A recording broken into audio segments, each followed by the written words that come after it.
सभी श्रोताओं को मेरा नमस्कार। आप सुन रहे हैं 91.2 एफएम उत्तराखंड मुक्त विश्वविद्यालय का सामुदायिक रेडियो हेलो हल्द्वानी। मैं हिंदी विभाग से डॉक्टर पुष्पा बुदलागोटी आप सभी का हार्दिक स्वागत करती हूँ।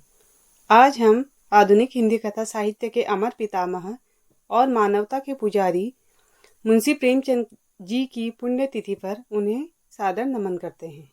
हिंदी और उर्दू दोनों भाषाओं के महान कथाकार का जन्म 31 जुलाई 1880 को वाराणसी के लम्ही गांव में हुआ था। उनका वास्तविक नाम धनपत राय श्रीवास्तव था, पर उनकी साहित्यिक विद्वता और जनप्रियता के कारण लोग उन्हें स्नेह से मुंशी प्रेमचंद कहते थे।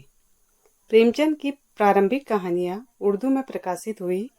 बाद में उन्होंने हिंदी में लेखन किया और पंच परमेश्वर से हिंदी कथा साहित्य में अमर हो गए। उन्होंने 1916 से 1936 तक लगभग 300 कहानियां लिखी, जिनमें गांव का जीवन, किसान की समस्याएं, महाजनी व्यवस्था, राष्ट्रीय चेतना और कई सामाजिक विडंबनाएं उजागर हुई। उन्होंने सामाजिक सुधार और न्याय की वकालत की। उनकी रचनाएं सामाजिक बुराइयां, जातिगत भेदभाव और पितृसत्तात्मक संरचनाओं के खिलाफ है। निर्मला जैसी कृतियों में निर्मला की व्यवस्था के माध्यम से महिलाओं की स्थिति और सामाजिक अन्याय पर प्रकाश डाला।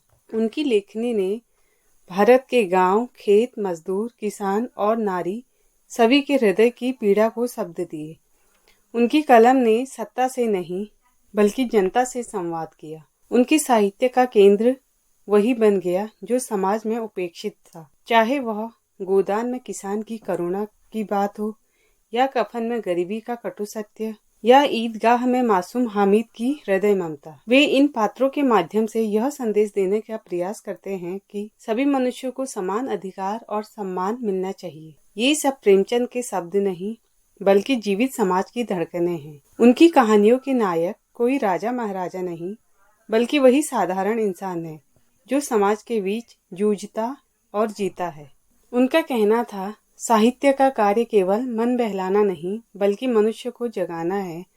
वे मानते थे कि कर्तव्य कभी आग पानी की परवाह नहीं करता, कर्तव्य पालन में ही मन की सच्ची शांति निहित है। उनकी अंतिम कहानी कफन आज भी समाज की सच्ची तस्वीर प्रस्तुत करती है।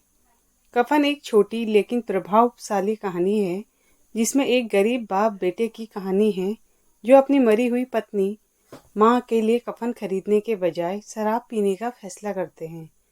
यह कहानी समाज के निम्नतम स्तर के लोगों की दुर्दशा और उनकी मानसिकता को उजागर करती है।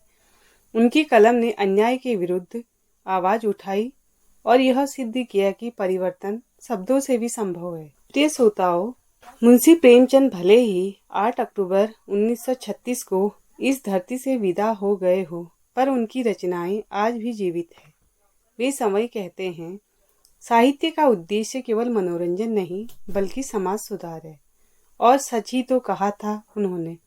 पर उनकी कहानियां हमें केवल हंसाती नहीं, जगाती है। हर पाठशाला में, हर दिल में, हर संवेदना में वे हमें सिखाती है कि संवेदना ही मनुष्य की सबसे बड़ी पहचान है। आज उनकी पुण्यतिथि पर हम सभी मिलकर उन्हें नमन करते हैं। प्रेमचंद जी, आपने जो दीपक जलाया वह युगों युगों तक बुझने वाला नहीं। आपकी कलम ने जो शब्द रचे वे आज भी मानवता का पाठ पढ़ाते हैं। प्रेमचंद सचमुच वह लेखक थे जिन्होंने साहित्य को जनता की आवाज बना दिया। आपकी लेखनी का हम सदा ही सम्मान करेंगे। धन्यवाद श्रोताओं, नमस्कार।